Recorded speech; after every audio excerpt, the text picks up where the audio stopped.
unions yesterday and today, we've already seen that we really have a huge drop in union membership. And so right now, it's possible we could be in a surge going back in. Regardless, if you're a public employee, you're going to encounter a union either being part of it or supervising it as you go through. It's important to know some of the different language and the processes within unions. A grievance is a charge by the employees that management is not abiding by the terms of the agreement with the union. So in a grievance process, there's multiple different steps. A lot of times there's an informal first step where the employee and the supervisor have a dialogue, sometimes moderated by what we call a shop steward. A shop steward in a union, it really has almost as much power in the union as the president does. They're very critical because they're the ones that talk the most with management and deal with employees in their most difficult moments when they claim that there's a grievance in process. So usually there's a process there. You'll see here is a very large organization. My experience has been typically there's a first step that's an informal grievance. Then there's a formal grievance between the supervisor and the employee and the union. Then there's a higher level, in my case, college president, and then the higher level yet, which was myself as vice chancellor, and then higher level after that really would go to arbitration in the process. You'll see different levels involved with that. Usually, I would work with a union and we would solve a lot of problems at a lower level, trying to avoid the whole process, because some people view the grievance as actually a breakdown of communication, and others view it as a process of creating communication. It depends on a philosophy. I've always felt that good dialogue really helps reduce grievances and brings better relations with employees as you go through. When it comes down to what we talk to, grievances sometimes will end up in arbitration, but really a major function of all unions is negotiating collective bargaining agreements. So you have those different headings we talked about previously, and you talk about those issues, but the biggest thing is wages, hours, and working conditions, the big three. And so what happens is when you enter negotiations, you name the parts of the contract you're going to talk about, and then you negotiate. One side brings its points forward, the other side brings its points forward. You come to meetings of minds on different ideas and everything else in the process. And it depends how specific you got. The process that I'm most comfortable with is we would bring an idea forward, union would bring theirs. We would have a meeting of the minds, and as we do, we would sign off individual things pending a resolution of all the different issues. Let's say we had 30 issues. You may have 25 of them that you really have a good meeting of the minds on, but you're still waiting to resolve the remainder. So that way you can sit down and close the contract.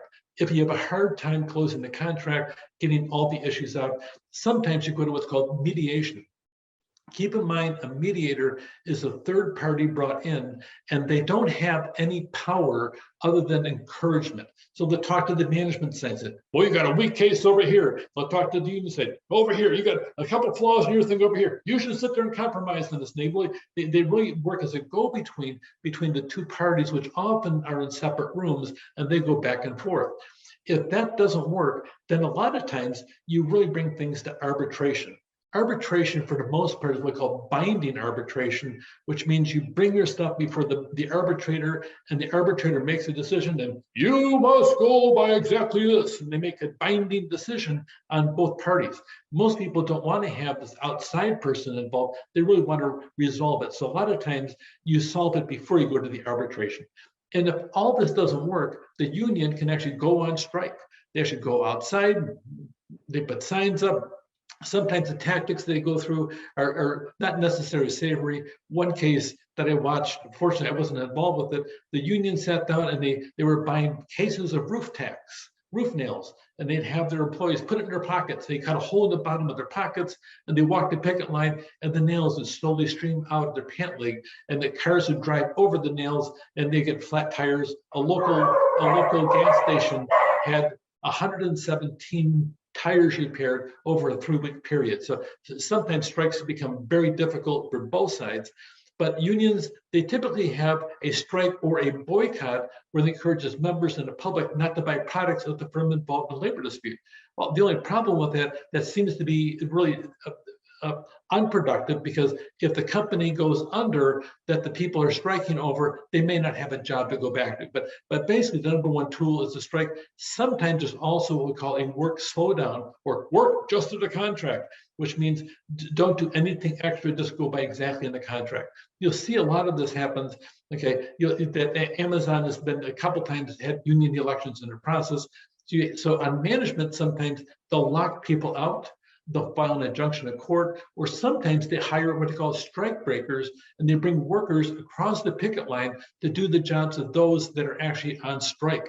They may pay them the same wage or higher or less, depends on what it is, but at least those people are employed in the process, and they're called scabs by the unions in the process as you come through. So you look on that aspect of it, it becomes very difficult to sit down and look across the line. If somebody's making $30 an hour and you're making almost nothing, it becomes really easy to sit down and think about, boy, that might really be good. So lockouts.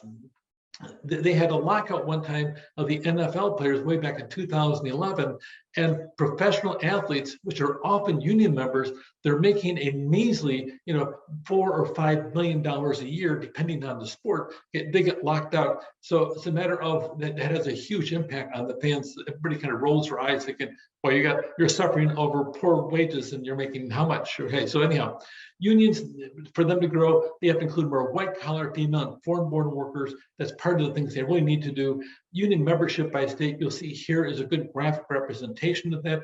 You'll see that New York is huge on unions in the process, probably one of the strongest in the process, and in Kentucky as well. And then you'll come over here to California, you'll see that there's a huge percentage of the population with union membership. But as you go throughout the rest of the country, you'll see that it's spotty in different regions of the country as you go through.